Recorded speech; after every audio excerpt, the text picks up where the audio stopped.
Renungan Harian Toraya Jemaat Tangerang, Selasa 5 Oktober 2021. Menyambut firman Tuhan, kita berdoa. Segala puji dan syukur kami persembahkan kepadamu Tuhan, bahwa kami terus mengalami pimpinan dan pemeliharaan-Mu.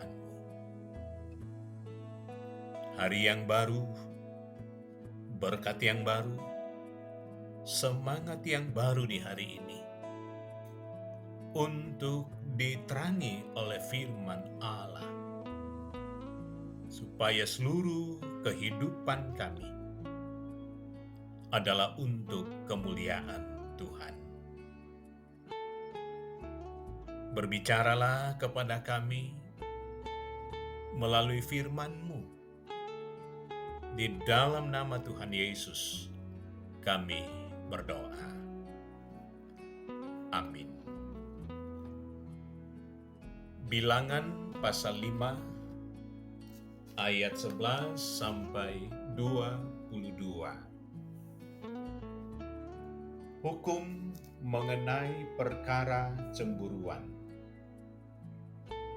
Tuhan berfirman kepada Musa, "Berbicaralah kepada orang Israel dan katakanlah kepada mereka, apabila istri seseorang berbuat serong dan tidak setia terhadap suaminya, dan laki-laki lain tidur dan bersetubuh dengan perempuan itu, dengan tidak diketahui suaminya, karena tinggal rahasia bahwa perempuan itu mencemarkan dirinya, tidak ada saksi terhadap dia, dia tidak kedapatan, dan apabila kemudian roh cemburu menguasai suami itu, sehingga ia menjadi cemburu terhadap istrinya, dan perempuan itu memang telah mencemarkan dirinya, atau apabila roh cemburu menguasai suami itu, sehingga ia menjadi cemburu terhadap istrinya, walaupun perempuan itu tidak mencemarkan dirinya, maka haruslah orang itu membawa istrinya kepada imam, dan orang itu harus membawa persembahan, karena perempuan itu sebanyak 1/10 eva tepung celai, yang ke atasnya tidak dituangkannya minyak, dan yang tidak dibubuhinya kemenyan, karena korban itu ialah korban sajian cemburuan, suatu korban peringatan yang mengingatkan kepada kedurjanaan. Maka haruslah imam menyuruh perempuan itu mendekat dan menghadapkannya kepada Tuhan. Lalu imam harus membawa air kudus dalam suatu tempayan tanah, kemudian harus memungut debu yang ada di lantai kemah suci dan membubuhnya ke dalam air itu. Apabila imam sudah menghadapkan perempuan itu kepada Tuhan, haruslah ia menguraikan rambut perempuan itu, lalu meletakkan korban peringatan, yakni korban sajian cemburuan ke atas telapak tangan perempuan itu, sedang di tangan imam haruslah ada air pahit yang mendatangkan kutuk.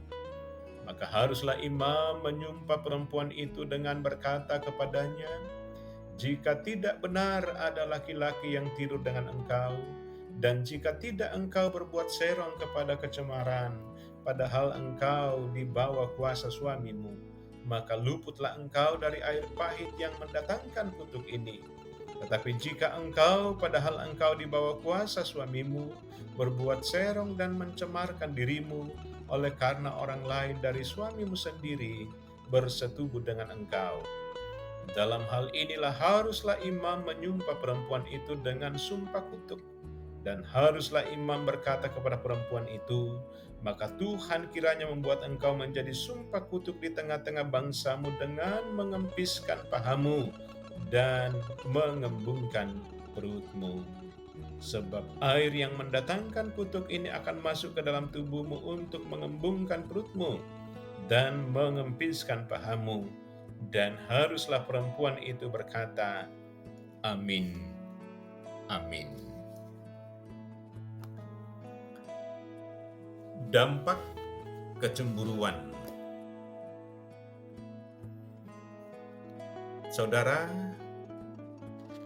cemburu atau kecemburuan adalah salah satu sifat buruk manusia pada semua tempat dan pada sepanjang abad, baik melibatkan orang tua atau muda, di kota atau di desa, tidak terkecuali orang Kristen.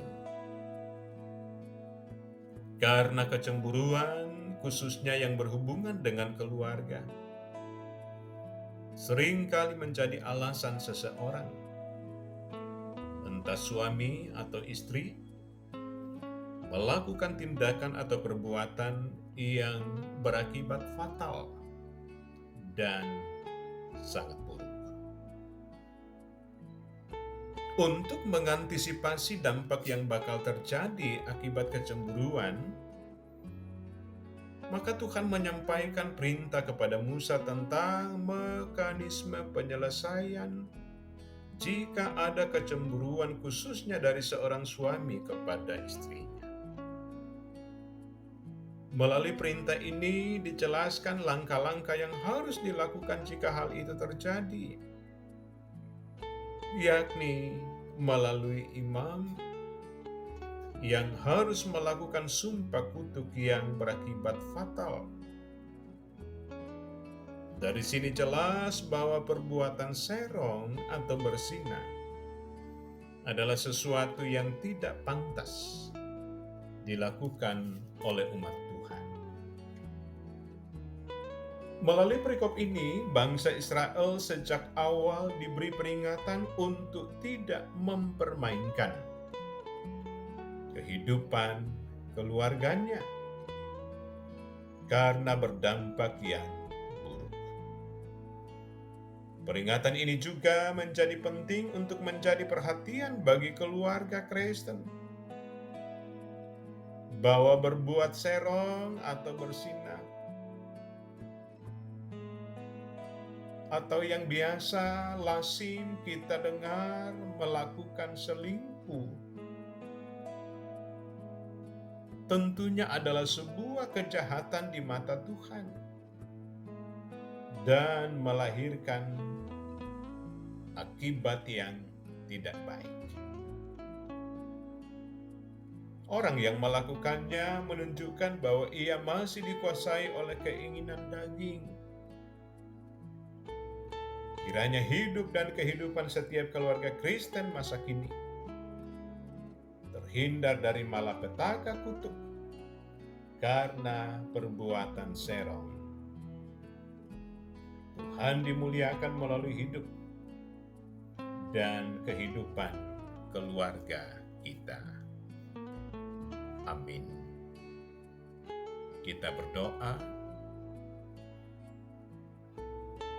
Terima kasih firman-Mu di hari ini. Dengan kekuatan dari firman Tuhan, kami tetap menghormati, menjaga kekudusan rumah tangga kami. Jangan biarkan kami dibakar oleh kecemburuan, dan juga kami tidaklah membiarkan diri kami untuk dibakar oleh hawa nafsu, tetapi sungguh-sungguh dengan penuh rasa takut kepadamu, kami hidup sebagai anak-anak Tuhan, sebagai keluarga yang mencintai firman-Mu, keluarga Allah yang mempermuliakan Tuhan. Ya Allah, ya Tuhan kami, dengan percaya dan mengaminkan firman-Mu, kami senantiasa menikmati relasi yang baik dan benar dengan Tuhan. Tuntun kami Bapa untuk beraktivitas di hari ini dengan karya kerja kami. Kami boleh menikmati berkat-Mu. Kami semakin mempermuliakan Allah. Di dalam nama Tuhan Yesus, kami berdoa. Amin.